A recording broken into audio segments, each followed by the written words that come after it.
Hello dear students. Today we will be discuss about the role played by gender in the community and public space. यानी जो different जो role है वो किस रूप में क्या भूमिकाएं होती है आप जो देखेंगे कम्युनिटी और जो पब्लिक प्लेसेस है वहाँ पर आप देखेंगे तो आपको मेल या फीमेल है उनका जो अलग अलग जो रोल है वो डिसाइड होता है पहले से। उनको एक बिहेवियर है वो डिसाइड कर दिया जाता है कि उनको इस टाइप के जो वर्क है वो करने हैं। Just in India, women were traditionally expected to stay within the houses. यानी जनरली हमारे यहाँ ट्रेडिशनली कहा जाता है कि जो अगर घर में कोई मेहमान आया कोई ज़्यादा लोग आए तो महिलाओं को घर से बाहर निकलने नहीं दिया जाता है। They we are discourage from interacting with people apart from family member. Women's we are suppose to take care of the house and children while the men brought in the money. यानी वही जो चीज़ें है फिर कि हम जो बात करें कि डिस्करेज किया जाता है कि उनको जो ज़्यादा से ज़्यादा जो लोग हैं वो उनसे उनके जो संपर्क में है वो ना आए, घर में ही रहे। घर से बाहर कुछ वर्क करना है तो वो मेन कर लेंगे, वोमेन्स है उनको घर में ही रहना है। देन उनको ड्रेसेस है वो किस रूम से करना है, कौन से ड्रेसेस पहनने हैं वो चीज़ें पहले से डिसाइड होता है। वो जो वो अपने मन अकॉर्डिंग टू ट्रेवल कहाँ जाना है वो चूज नहीं कर सकते। जो डार्क आपका शाम हो गया नाइट हो गया तो उसमें उनको बाहर निकलने के लिए मना कर दिया जाता है। सो देन बाहर अगर चले भी गए तो कई जो लोग हैं उन पर अनवांटेड अटेंशन और जो कमेंट्स है वो करते रहते हैं। तो कहीं ना कहीं हमारी जो सोसाइटी है या फिर पब्लिक स्पेसेस में वुमेन्स के अगेन इस टाइप के जो डिस्क्रिमिनेशन है वो हमें देखने को मिलता है और ये कॉमन सी बात हो जाती है हमारे सोसाइटी के लिए। देन बात करें so women in many part of India are expected to cover their heads and face when they step out of their houses. यानी कई जो लोग हैं कई जो ऐसे एरियाज है अभी भी आप पंजाब हरियाणा वाले एरियाज में आप चले जाएंगे तो पर्दा जो हम बोलते हैं आपके जो घूंघट जो लगाकर उनको रखना ही पड़ता है अगर घर में से बाहर हो जाते हैं। ट्रेडिशनल सोसाइटी में ऐसा होता है आप तो देखे होंगे किसी जो सोसाइटी में जनरली जो बुर्खा भी पहना जाता है। लेकिन अभी के जो दौर में डेवलप्ड जो एरिया है वहाँ पर आप जो देखेंगे सिटीज टाउन्स में तो वो सब चीज़ें बहुत ही कम हो गया। बट अभी भी कई ऐसे जो ट्रेडिशनल जो फैमिलीज है यहाँ पर ये जो सिस्टम है वो अभी भी प्रॉपरली रन कर रहा है। As part of the perception of women being soft and needing protection, there are separate queens for women in more public places like railway reserve accounts and booking counters. In many cities buses have seats reserved for women. However, we find women taking an active part in public life। यानी आपका यहाँ पर बात किया गया कि जो perception है वोमेन का सॉफ्ट और नीडिंग प्रोटेक्शंस की ज़रूरत है तो उनके लिए बहुत सारी जो सुविधाएं हैं वो प्रोवाइड किया जाता है। जनरली आपके जो रेलवे टिकट काउंटर है रिजर्वेशन काउंटर है या फिर कहीं भी आप चले जाएंगे तो महिलाओं के लिए एक अलग सा लाइन रहता है। बसेस है वहाँ पर सीट रिजर्व होते हैं। और बहुत सारी जो ऐसी जो सुविधाएं हैं वो फीमेल्स को दिया जाता है। देन लेकिन अभी के दौर में आप देखेंगे तो कई जो महिलाएं हैं आपके जो वर्किंग क्लास है पब्लिक सेक्टर में वर्क कर रहे हैं ऐसे जो फील्ड्स में वर्क कर रहे हैं जहाँ पर पहले पुरुष आपके जो जेंट्स हैं मेल है वही वर्क करते थे बट आप वहाँ पर अभी के दौर में देखेंगे तो वुमेन्स भी उस फील्ड में आगे हैं। देन नेक्स्ट आता है discrimination and inequality on the basis of gender के अकॉर्डिंग टू डिस्क्रिमिनेशन और इक्वालिटी होता है। इसमें क्या to the gender based discrimination of women and girls include the denial of basic human rights to women, the performance of sons or daughters and the use of physical violence against women and girls are deprived of equal access to resource opportunities and political power. ये नहीं आपका यहाँ पर बात किया गई कि जो जिस हिसाब से आप जो देखेंगे सन है उसको ज़्यादा प्रिपेयर किया जाता है अकॉर्डिंग अगेंस्ट हम जो देखें तो डॉटर के अगेंस्ट जो सन है उसको ज़्यादा सुविधाएं दिया जाता है उनको ज़्यादा बेहतर अपॉर्चुनिटी प्रोवाइड किया जाता है। पब्लिक जो प्लेस है, अपॉर्चुनिटी की बात है, पॉलिटिकल पावर्स की बात है, रिसोर्स अवेलेबल कराना है। सो इन सब में वुमेन्स है जो फीमेल है उनको उतनी ज़्यादा अपॉर्चुनिटी नहीं दिया जाता है, उन पर कहीं ना कहीं डिस्क्रिमिनेशन होता है। अभी भी आप गवर्नमेंट में देख लीजिए, मैक्सिमम जगह आपको नंबर ऑफ सीट्स हैं वो कहीं ना कहीं जेंट्स हैं वही ज़्यादा मिलेंगे, वुमेन्स है उनके जो नंबर है वो कम होते हैं।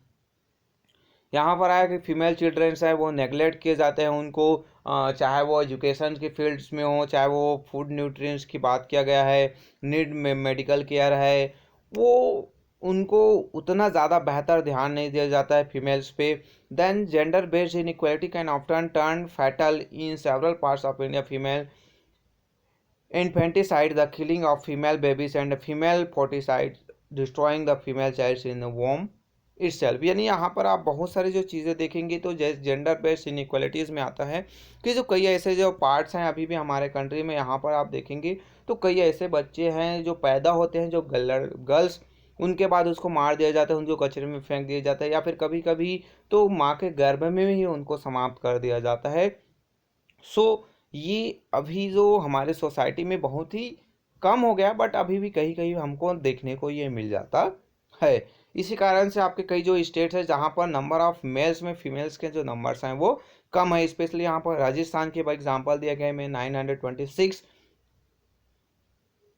वुमेन्स है पर 1000 मेल्स में, जो कि नंबर्स बहुत कम है। बट अभी कई जो ऐसे स्टेट है, हम बात करें हमारे केरला का, पुडुचेरी का, तो वहाँ पर नंबर ऑफ मेल्स पर फीमेल्स के जो नंबर्स हैं वो ज़्यादा भी हैं। सो inequality is also seen in a social attitude in issues like access to education. Women who make up a majority of the world poor comprise nearly 2/3 of the people who are illiterate। यानी आपके inequalities की बात किया गया कि social attitude है जिसमें आप जो देखेंगे एजुकेशन के फील्ड में भी महिलाओं पर उतना ज़्यादा फोकस नहीं किया जाता है। 2/3 जो है वर्ल्ड का जो इलिटरेसी है वहाँ पर आपके जो महिलाएं हैं वो क्या हैं, इलिटरेट है। यानी मीन सीधा सीधा हम कह सकते हैं कि जो महिलाओं पे जो फोकस है एजुकेशंस में वो बहुत ही कम है। हम अपने कंट्रीज़ की बात करें या फिर अदर जो कंट्रीज़ हैं, कई जो आप जनरली आपके जो साउथ साउथ अरेबिया वाले जो कंट्रीज़ हैं वहाँ पर आप जो देखेंगे तो वहाँ पर तो महिलाओं की स्थिति और उतनी ज़्यादा ख़राब है, वहाँ पर उनको बहुत ही ज़्यादा एक्सेस है वो बहुत कम मिलता है। Then the value place on women's work. अब यहाँ पर आता है कि जो वुमेन जो वर्क करते हैं उनको कितना वैल्यू दिया जाता है। तो जनरली आप जो देखेंगे time use survey in 6 state in India reveal that womens typically spend 35 hours per week on household task, caring for childrens and the sick and elderly against 4 hours per week for men. यानी अब यहाँ पर आया कि जो महिलाएं हैं, एक जो सर्वे हुआ था टाइम यूज की कितना समय वो देते हैं, तो 6 स्टेट इंडिया के वहाँ पर सर्वे किया गया तो उसमें देखा गया कि जो 35 आवर्स है उसमें जो महिलाएं हैं वो हाउस होल्ड टास्क है, यानी घर के जो काम है जिसमें आप जो देखेंगे तो बच्चों के केयरिंग करना, कोई बीमार है तो उनकी देखभाल करना, या फिर अदर जो वर्क है उसमें वो पर जो वीक वो 35 आवर्स देते हैं। बट जो मेंस है वो ओनली 4 आवर्स पर वीक है, एक हफ्ते की बात है, पर डे की बात नहीं यहाँ पर। देन है ना, then however in traditional society little or no value is placed on women's work. यानी जो ट्रेडिशनल सोसाइटी में या फिर अभी भी हम जो देखते हैं तो महिलाओं का जो काम है उसको कोई वैल्यू नहीं दिया जाता है। जैसे महिलाएं घर में खाना बनाती है, बर्तन साफ करती है, झाड़ू पोछा है, या फिर अदर जो हाउस होल्ड वर्क, बच्चों की देखभाल करना, घर के बूढ़े बूढ़े बुजुर्ग हैं उनकी देखभाल करना, तो उनको काम में काउंट नहीं किया जाता है, वो उनका जॉब नहीं है, वो उनके लिए वर्क नहीं माना जाता है, वो उनका काम ही है, उनको वो चीज़ करना है। सो ये यही चीज़ बताया गया कि फैचिंग वाटर है, गैदरिंग फायरवुड है, फायरवुड है, केयरिंग फॉर यंग है, inform do not bring in any money. यानी उसकी काम को उनके पास उनको पैसा नहीं मिलता है और उनको उसका वर्क का कोई वैल्यू ही नहीं समझा जाता है, इसलिए इसे कहा जाता है this is called the invisibilization of women's work. यानी उनके काम को कोई देखा ही नहीं जाता, वो छुप जाता है क्योंकि उसको कोई आपका जो ऑक्यूपेशन है या फिर वर्किंग क्लास के रूप में उसको काउंट नहीं किया जाता है। साथ ही साथ यहाँ पर आया कि जो even when they work on the agriculture field helping their men flock with plugging planting hoeing and threshing their work is taken for granted. Then इसके बाद अगर वो खेत में जाकर काम करते हैं अपने हस्बैंड के साथ, कोई अपने परिवार वाले के साथ कोई मदद करते हैं, खेतों की जुताई है, मिताई मिंजाई है या फिर अदर वर्क किया जाता है, तभी उनके जो वर्क है उसको काउंट किया जाता है। अदरवाइज जो घर में जो काम किए उसका कोई वैल्यू नहीं होता है। So then women are rarely permitted to take part in major decision taken in the family. यानी घर में अगर कोई डिसीजन लिया जाता है तो जनरली ट्रेडिशनल फैमिली की बात किया गया तो वहाँ पर महिलाओं को डिसीजन लेने के लिए अलाउ ही नहीं किया जाता। ये जो ट्रेडिशनल फैमिली में अभी के हम दौर में देखेंगे तो ये बहुत सारी चीज़ें क्या हो गई है, चेंज भी हो गई हैं। Then women happen to work, it is often the men who decide where the she should work. In most cases the women is expected to hand over her salary to her husband. Men also decide how the money should be spend. Means यहाँ पर कहा गया कि अगर कोई महिलाएं काम करना चाहे तो उनको भी हस्बैंड है वो डिसाइड करता है। अगर वो जॉब करके आ गई, काम करके आ गई, तो भी उसका जो सैलरी है उसको उसके हस्बैंड को देना पड़ता है और हस्बैंड उसका डिसाइड करेगी कि क्या चीज़ें लेनी है, कहाँ पर उसको खर्च करना है। सो ये जो जनरली ट्रेडिशनली फैमिली में होता है, अभी के जो दौर में आप जो देखेंगे तो ये सब बहुत सारी चीज़ें हैं वो क्या हो गया है, चेंज हो गया है।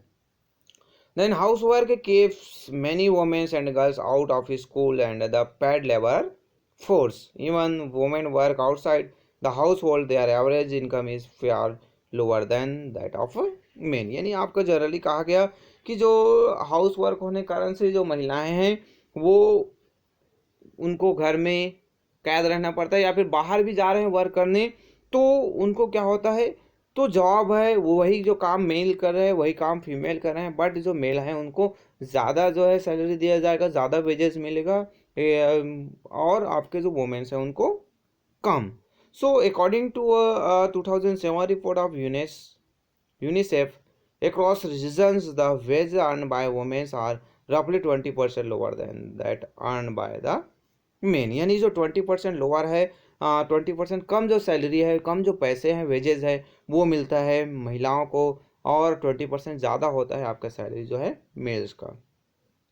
Then women who work outside their homes largely work in the informal sector. The informal sector includes all the small and cottage industry that are not burned by the rules laid down by the government। यानी जो informal sector की बात किया गई तो छोटे छोटे जो उद्योग हैं वहाँ पर, जिसमें स्मॉल और कॉटेज इंडस्ट्रीज है जहाँ पर गवर्नमेंट का जो रूल्स रेगुलेशन है वो उतने ज़्यादा नहीं चलते हैं, वहाँ पर उनकी सुविधाएं नहीं मिलती, तो ऐसे जगहें जो है महिलाएं हैं काम करती है। और जो कॉन्ट्रैक्ट वर्कर्स के रूप में होता है जहाँ पर उनको मिनिमम जो वेजेस है वो भी नहीं मिलता है, मेडिकल केयर नहीं होते हैं, उनको पेंशन प्रोवाइड नहीं किया जाता है। सो यहाँ पर उनका जो अपीलिंग जो कंडीशन है या बहुत ख़राब कंडीशन है वो वहाँ पर वर्क करते रहते हैं। उनके जो वेजेस है वो बहुत क्या होते हैं, लो वेजेस में वर्क करते हैं। Womens and young girl are also employed as domestic help was household where they often work in bad condition. तो कई जो वुमेन्स हैं और जो यंग महिला गर्ल्स हैं उनको भी ऐसे जो हाउस होल्ड वर्क है वहाँ पर बहुत ही कम वेजेस में जॉब करना पड़ता है, काम करना पड़ता है। So as women become economically productive their spheres of influence increase, they became able to make choice not only for themselves but also for their children. When a woman bring income or assets into the household, she is more likely to be included in decision on how the resource will be distributed. यानी अब यहाँ पर जो womens हैं, महिलाएं हैं, उनके पास खुद के चॉइस होना चाहिए कि वो क्या कर सकते हैं अपने चिल्ड्रंस के लिए, वो सोच सकते हैं। वो जो उनके बाद भी कई जो महिलाएं अपने बच्चियों को आगे पढ़ा सकती है। अगर वो इनकम लेके आई, जॉब करेंगी, घर को इनकम होगा तो ज़्यादा प्रॉफिट होगा और कहीं ना कहीं उनको डिसीजन मेकिंग में भी इन्वॉल्व करना चाहिए ताकि बेहतर जो डिसीजन है, बेहतर जो परिवार के लिए सोच है वो आ सके और जो बेटर डेवलपमेंट हो सके। देन हम नेक्स्ट क्लास वहाँ पर देखेंगे need to change the gender base. So ये जो है इसके बारे में हम जो नेक्स्ट क्लास है वहाँ पर स्टडी करेंगे। Okay, thank you.